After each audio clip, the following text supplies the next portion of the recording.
Zulay Kitchen. We are going to show you the different types of milk and the best way to make cappuccinos at home. Okay, so basically we got some of the most popular milks here and creamer and things like that. So we wanted to show you how each one of them kind of froths. So I guess we're gonna start off with this one right here, and right here we have heavy whipping cream. So what you wanna do is just put it in a pitcher or even the glass itself. Just pour a little bit in there, or as much as you like, and then what you want to do is grab your frother here. So this is our product right here. It's a milk frother, high RPM'd, and all you do is you take it, you put it in the milk or the creamer, and then you froth it.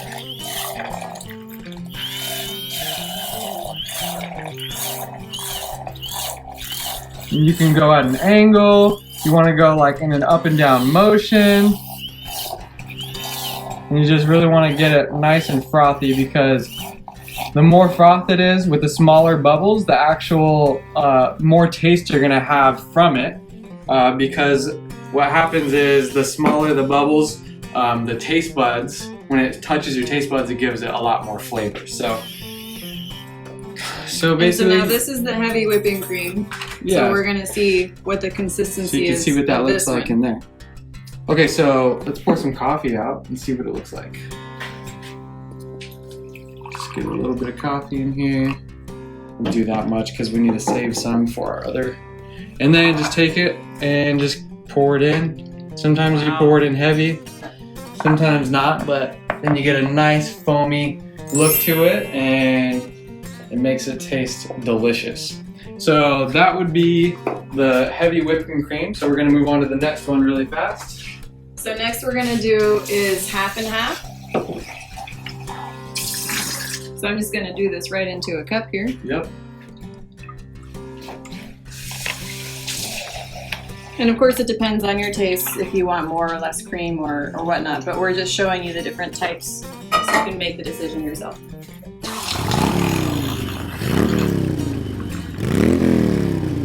Wow, look at that. Yeah, just look at instant. all that.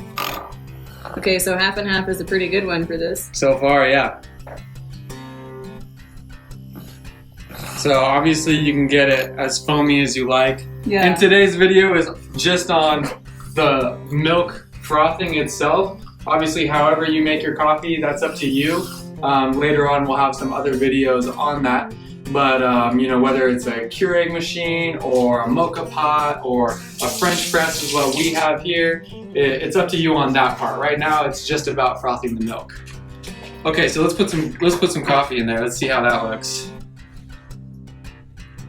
Boom! Wow. I put a little bit too much, and now we're not gonna have a lot of coffee. But you can just see. Amazing. You can see how delicious that looks. You can even see it's still bubbling. It's just going to be delicious once you take a sip, and you'll love it. And this is a very simple little gadget. It's actually pretty inexpensive,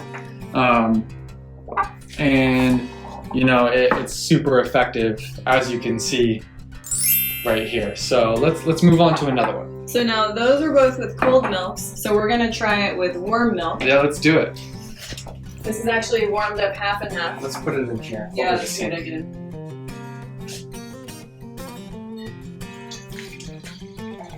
So we know that some people like this hot or warm.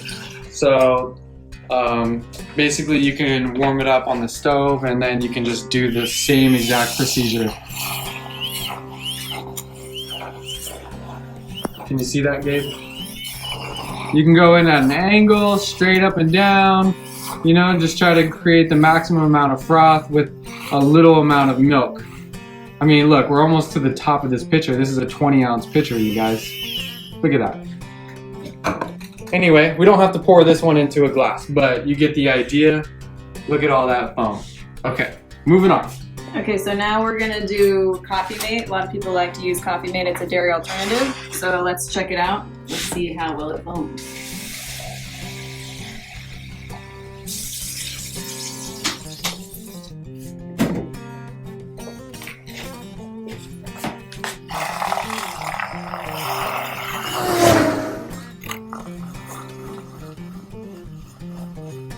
Wow, foams pretty well, actually. Coffee mate. This is the one that I love, and my wife too. It's pretty cheap and inexpensive, but it's got maximum amount of flavor in there that I like. When I first started using these, I was a little bit nervous about it frothing creamer, but as you could see, It does it pretty well. it froths creamer pretty dang good. So Wow, that's pretty thick foam right here, I there. want to put some coffee in this one. So you could do it this way, or obviously you can do the foaming first and then pour it into a cup of coffee, or vice versa. It's entirely up to you. You're gonna get basically the same result, which is a delicious cup of coffee. Cool? So Let's try coconut milk. yeah, let's try that. Okay, I'm just gonna give it a little shake here. Some of these, especially the non-dairy milks, they kind of settle, so you should shake them up before you use them. Okay, cool. Go ahead. No, you're the boss. Okay, doing the honors. So this is the coconut milk. Yeah, and the brand we have is right there. Of course, also different brands as well as different types of milk will have different effects.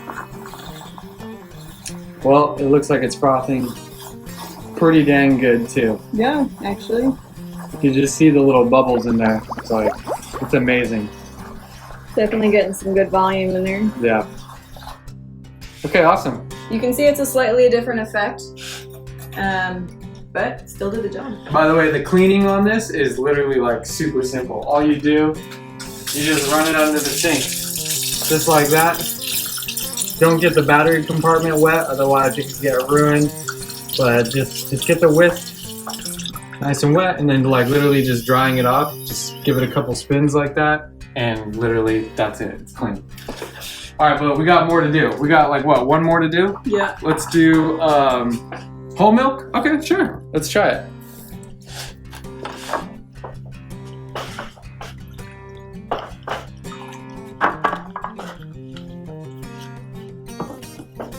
Okay, you can do the honors this time. Oh, I got it. I got it.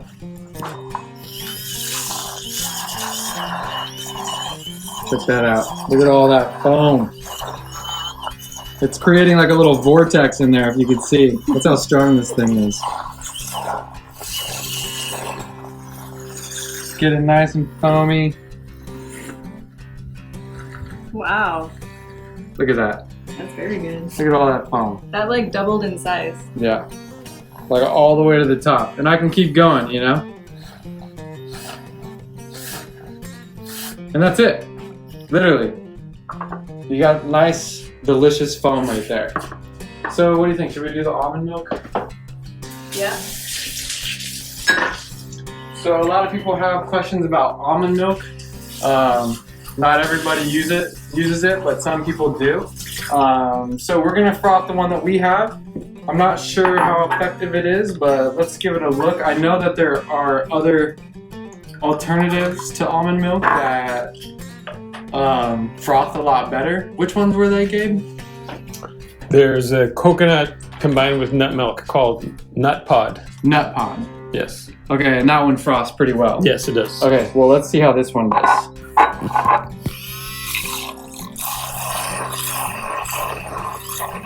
Look at this is doing really well. Yeah. I should have kept my mouth shut. Look at this. Almond milk is notorious for not frothing, but it's Yeah, this is like, I mean, I don't know if it's the power of our frother or the milk itself that we got, but I mean, this is frothing pretty well.